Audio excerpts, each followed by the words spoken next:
जय माता दी, जय श्री कृष्ण। बोल बांके बिहारी लाल की जय।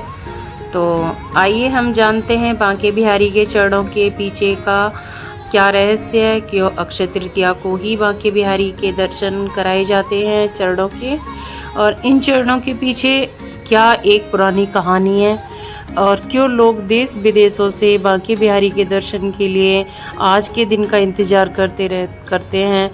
तो आपको, अगर आपने दर्शन अब तक नहीं किए हैं बांके बिहारी के चरणों के दर्शन, तो आप भी अक्षय तृतीया को बांके बिहारी के दर्शन जीवन में एक बार ज़रूर करें। जिससे क्या है कि आपको मैं कहानी के माध्यम से ही बताऊंगी कि आगे क्या है क्या नहीं है। तो बांके बिहारी के दर्शन तो सभी ने किए होंगे कि जब भी जाते हो आप दर्शन करते हो। तो बांके बिहारी के जो पूरा ही ऊपर से चरणों तक के दर्शन हैं वो सिर्फ अक्षय तृतीया के ही दिन कराए जाते हैं। तो चलिए मैं आपका ना ज़्यादा देरी करते हुए एक छोटी सी कहानी के माध्यम से आपको बताती हूँ कि बांके बिहारी के चरणों में ऐसी क्या खास बात है और क्या मतलब ऐसा हमें पुण्य फल की प्राप्ति होती है, और हमें किन किन मतलब उनके बारे में मैं जानकारी देती हूँ।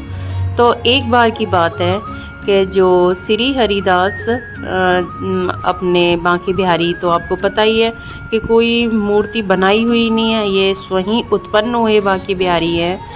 तो वहाँ सारे पहले से ही ये हमारी वृंदावन इनकी संतों की तपोभूमि रही है।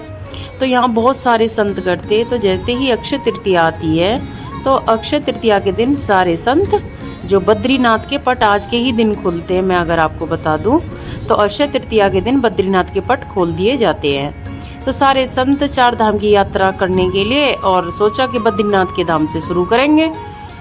अब ये श्री हरिदास कुंज बिहारी ये कान्हा जी से कहने लगे कि अगर वृंदावन में से सभी ये जितने संत हैं ये चार धाम की यात्रा पर चले गए तो यहाँ तो कोई संत नहीं रहेगा, अगर संत नहीं रहेगा तो ये तपोभूमि नहीं रहेगी।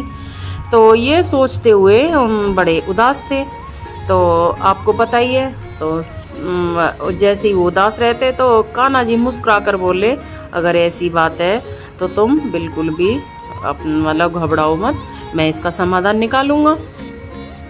तो कान्हा जी ने बोला कि अगर ऐसी बात है तो जो भी कोई मेरे मतलब चरणों के दर्शन अक्षय तृतीया के दिन करेगा तो उसे चार धाम, जो ये संत कर जा रहे चार धाम की यात्रा का पुण्य उतना ही फल मिलेगा।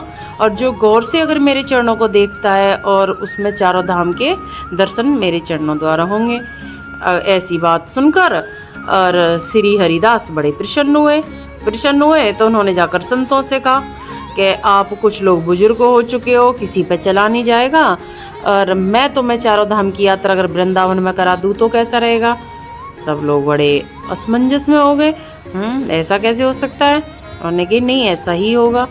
उन्होंने तो बस कुछ नहीं करा। उन्होंने कहा तो कोई बात नहीं, कल सुबह तुम अभी तो 2-3 दिन है अक्षय तृतीया के, तुम अक्षय तृतीया की सुबह ही आप बांके बिहारी के मंदिर आ जाना।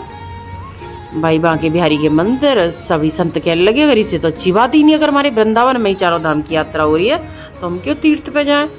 अब सभी लोग नहा धो के अक्षय तृतीया वाले दिन सुबह की सुबह बांके बिहारी के मंदिर में मतलब आना शुरू हो गए। जैसे बांके बिहारी के मंदिर में आए कहने लगे क्या खास है जी, अब मैं तो कोई चारों धाम की यात्रा नहीं हो रही है, तो बांके बिहारी है की मूर्ति जो पहले थी वो अब भी है। उन्होंने कहा जी मुखड़े पहते तो नज़र उठा के उनके चरणों की तरफ तो देखिए। जैसे ही चरणों की तरफ उन्होंने देखा तो चारों धाम की यात्रा मेरे बांके बिहारी के चरणों में होना शुरू हो गई। और अब तो जितने भी संत मुनि महात्मा अब जय जयकार बांके बिहारी की होने लगी।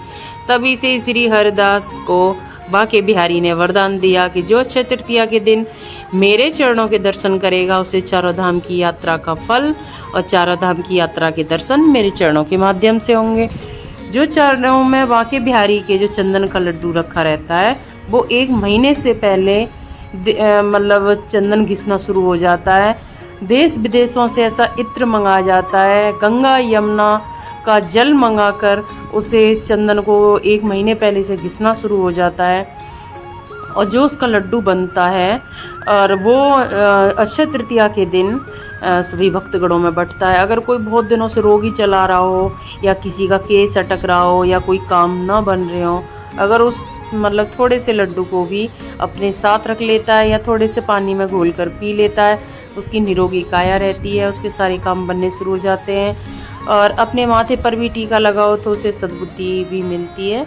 तो बांके बिहारी की ये कहानी अगर आपको अच्छी लगी हो, मेरी कहानी से आपको कुछ सीखने को मिला हो, अगर ऐसी ऐसी कहानी मैं आपको आगे लाती रहूं, तो आप मेरे चैनल को लाइक सब्सक्राइब करना ना भूलें।